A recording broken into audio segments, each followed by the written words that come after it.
नमस्कार दोस्तों, मैं हूं आपके साथ अनुज श्रीवास्तव। 2026 का साल हमारे सामने है और 2025 को हम लोग टाटा बाय बाय बोल रहे हैं। और 2026 के साल में आपकी राशि क्या कहती है, राशि फल क्या कहता है, आपके 2026 में काम बनेंगे कि नहीं बनेंगे, काम कितने बनेंगे, कितने बिगड़ेंगे, ये जानने और समझने की हम कोशिश करेंगे। 12 राशियों के जातकों के लिए ये हम पॉडकास्ट लेकर आए हैं और इसको बताने के लिए बेहद खास मेहमान हमारे साथ हैं। सुमिता चार्या जी हमारे साथ हैं, एस्ट्रोलॉजर हैं। सुमिता चार्या जी, बहुत स्वागत है आपका। नमस्कार, बहुत बहुत धन्यवाद इस स्थल पे आमंत्रित करने के लिए। बिल्कुल। सुमिता चार्या जी, बहुत बेसब्री से हमारे चैनल पर इंतज़ार करते हैं लोग कि उनका भविष्य क्या है, राशिफल जानने की बहुत कोशिश करते हैं और बहुत सीरियसली, बहुत गंभीरता से सुनते हैं जी। तो एक बार ज़रा हमारे दर्शकों को ज़रूर बताएं कि 2026 का साल जो है वो कैसा जाने वाला है अलग अलग राशियों के लिए। देखिए, सर्वप्रथम अगर देखा जाए 2026 जो साल है वो शुरू हो रहा है कन्या लग्न को लेकर के आ रहा है, वृषभ राशि लेकर के आ रहा है जी। यानी चंद्रमा उच्च की स्थिति में दिखाई पड़ रहे हैं और कन्या लग्न के जो स्वामी हैं वो केंद्र में ही बैठे हुए दिखाई पड़ते हैं। सूर्य के साथ बुधादित्य योग दिखाई पड़ रहा है, चतुर्थ भाव में बनता हुआ। इसके साथ ही वहीं पर उपस्थित हैं मंगल ग्रह। सूर्य और मंगल की युति चतुर्थ भाव में दिखाई पड़ती है और इसके साथ ही दसम भाव में कुंडली के 2026 की कुंडली के दसम भाव में मिथुन राशि में बृहस्पति वक्री होकर के बैठे हुए दिखाई पड़ते हैं और मीन राशि में शनि तो विराजित है ही, जो केंद्र में भी इस बार बैठे हुए हैं सप्तम भाव में।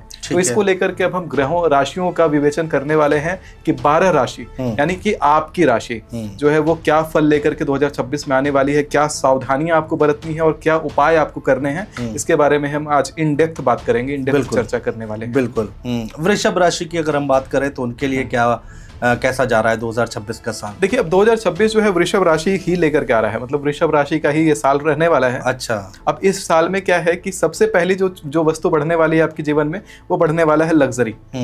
वो बढ़ने वाला है भोग विलास की इच्छा। यानी कि मन की जो इच्छाएं हैं वो अपार हैं और वो बहुत ज्यादा बढ़ जाएंगी।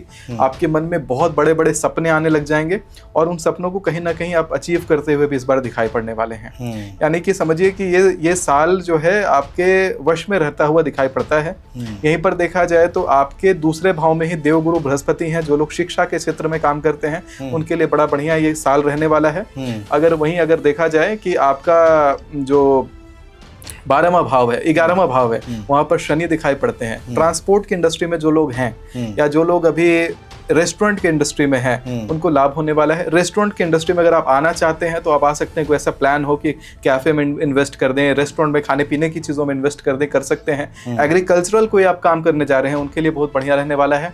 इसके साथ ही कुछ सावधानियां आपको इस बार जो बरतनी है वो ये है कि अगर आप लंबे सफर में जाते हो तो गाड़ी खुद से नहीं चलाना है, क्योंकि किसी प्रकार का दुर्घटना का योग दिखाई पड़ता है।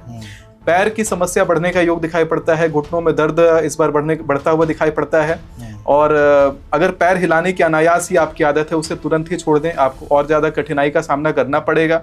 शनिवार के दिन में, शनिवार की शाम को खास करके जो गोधूली काल होता है यानी कि संध्या काल जो होता है, उसमें आप तेल में छना हुआ समोसे का दान, आप समझ लो समोसे का दान, जो सफाई कर्मी आदि होते हैं उनको आप जाकर के किया करें। गरीबों में समोसे बंटवा दें। समोसे बंटवाने का अर्थ ये हुआ, समोसा लोग कहेंगे नहीं आजकल का मॉडर्न फूड है, मॉडर्न फूड नहीं, वो बेसिकली उसका क्या है कि वो जो शेप है समोसे का वो ट्रायंगुलर है, त्रिकोण है, वो मंगल का प्रतिनिधित्व करता है। उसके अंदर जो आलू है वो शुक्र का प्रतिनिधित्व करता है, वो तेल में छाना गया वो शनि का प्रतिनिधित्व करता है। ये जो युतियां हैं जो मैं दान करवा रहा हूँ आपसे, वो आपके ग्रहों को बड़ा प्रविष्ट कर देंगे, बलवान कर देंगे। एक आदर्श भाव बलवान होगा, बहुत भर भर के पैसा आपके जीवन में इससे आएगा। बिल्कुल।